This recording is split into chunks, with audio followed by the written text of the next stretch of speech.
So in this video, we are going to talk about standards and protocol in the internet world, right? So why do we need standards? Why do we need a set of protocols? We will try to discover that in this particular session.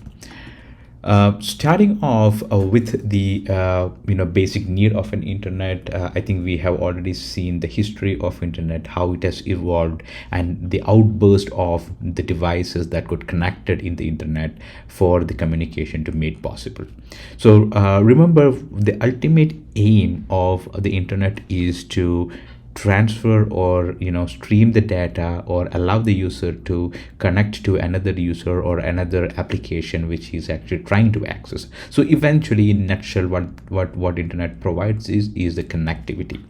Now when we zoom in into that internet, you will be able to see that there are a lot of devices that is actually making this connectivity and this access from the end user to the server or application possible.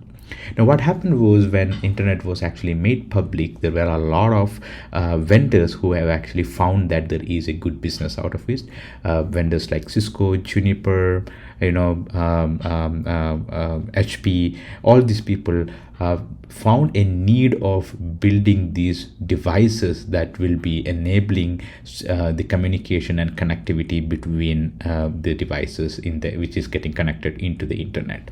Now different, since an organization or a vendor is actually nothing but a company, a group of people decides, this is a certain way I am going to build my devices. Now what happens when there are multiple chefs in the same kitchen? Each chef will have their own opinion. They will be building things their own way. So that is when it was decided that we need to follow a certain standards. Of course, you can build some of the things that is very specific to your product as such. But by and large, these products which are from different vendors which is contributing for the connectivity in the internet, they should be able to talk to each other seamlessly. And for making sure that seamlessness is actually maintained, we decided that we need to have a set of standards. Whenever you build something, you should make sure that these standards are met. And so whenever there is a device from Cisco or a device from Juniper, we will make sure the standards are met, so that when they're connected or when there is a connectivity between those different devices, there is a seamless communication which is possible, which is a core philosophy of internet. So that is why we decided to have the standards and protocols.